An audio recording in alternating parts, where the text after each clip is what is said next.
Ahojte všetci, moje meno je Erika. V dnešnom videu si objasníme, vysvetlíme, čo je správne držanie tela, ako má vyzerať, aké sú najčastejšie chyby a prečo máme mať práve to správne držanie tela. Predtým, ako prejdeme k samotným cvikom, je dôležité naučiť sa tento postoj.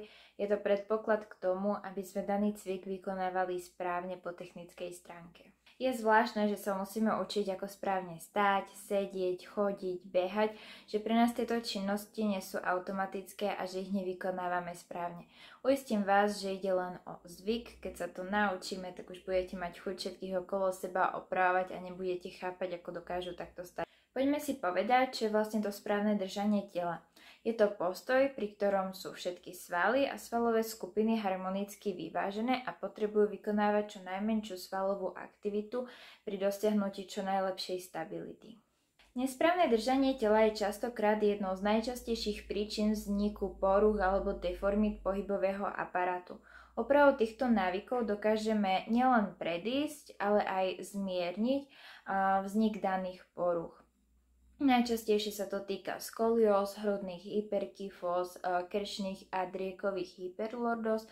Dokážeme pekne korigovať aj klembu, či už priečnú alebo pozdĺžnú klembu nohy a zameriavame sa aj na oslabené brušné svaly a preťažené svaly chrbta, ktoré sú spájané vlastne s nesprávnym držaním tela. Teraz sa zameriame na 7 základných bodov nášho tela a ideme sa správne postaviť. Prvým bodom sú dolné končatiny, nohy sú mierne rozkročené, špičky smerujú mierne von, čím presunieme hmotnosť tela na stred chodidiel. Správne držanie tela ovplyvňuje aj naša klenba, ktorá má byť správne klenutá, ale o problematike plochých a vysokých nôh si povieme v inom videu. Druhým a myslím si, že najproblematickejším bodom je pánva, ktorá má byť podsadená. Mnohí, aj dospelí, aj deti tento pohyb nedokážu pochopiť, tak si ho poďme spolu vysvetliť. Takto vyzerá podsadená pánva. Tento pohyb môžeme cvičiť v sede, v stoji alebo pri stene. V stoji si môžeme predstavovať pohyb, ako keby sme si išli zapnúť gombík na nohaviciach. Pri stene sa snažíme, aby sa drieková chrbtica dotkla steny, bez toho, aby sme krčili kolena. Postavenie pánvy je veľmi dôležité, je tu umiestnené ťažisko tela, je základňou pre chrbticu a ovplyvňuje aj vznik rôznych deformít. Napríklad pri zošikmení pánvy vzniká skolióza, taktiež môže vznikať aj drieková hyperlordóza, s tým spojené ochabnuté brušné svaly a preťažené svaly chrbta. Mnohým podsedenie pánvy robí problém a určite sa to spolu naučíme v inom videu, ktoré neskôr vydáme.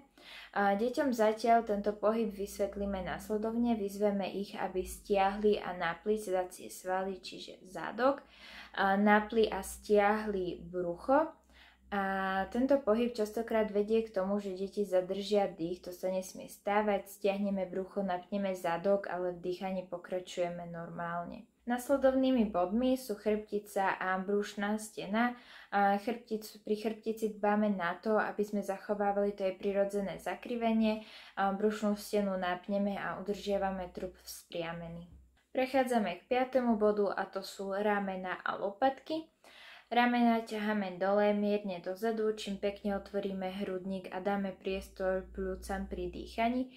Dbáme pozor na to, aby tento pohyb nebol prehnaný a aby lopatky nevyčnievali von. Ďalším bodom je samotná hlava. Hlava je zasunutá dozadu a vzpriamená. Snažíme sa ako keby predĺžiť krk. Postavenie krku je veľmi dôležité, často sa stretávame s ochabnutým krčným svalstvom. Ak je ochabnuté, všímame si predklon alebo predsun hlavy. Brada má byť mierne tlačená ku krku, má zvierať s prednou stranou krku približne 90 stupňový uhol a krčná lordóza, čiže prirodzené zakrivenie krčnej chrbtici je v norme, žiadny záklon ani predklon. A už len taká poznámka za okraj. Na držanie tela má vplyv aj naša psychika. Pri utrápených, smutných ľudí si všímame predklon alebo predsun hlavy, protrakciu ramien, čiže ramena smerujú dnu, hrudník je uzavretý, pľúca nemajú dostatok priestoru na dýchanie. To je z dnešnej teórie všetko, vám už len ostáva trénovať, opravovať, všímať si, či už vašich študentov, vaše deti alebo vás samých seba. Týmto sa ja s vami dnes lúčim a v nasledujúcom videu si ukážeme jednoduchú riekanku, ktoré je vhodné deti naučiť, aby vlastne si zapamätali ten správny postoj a stále na ňo mysleli.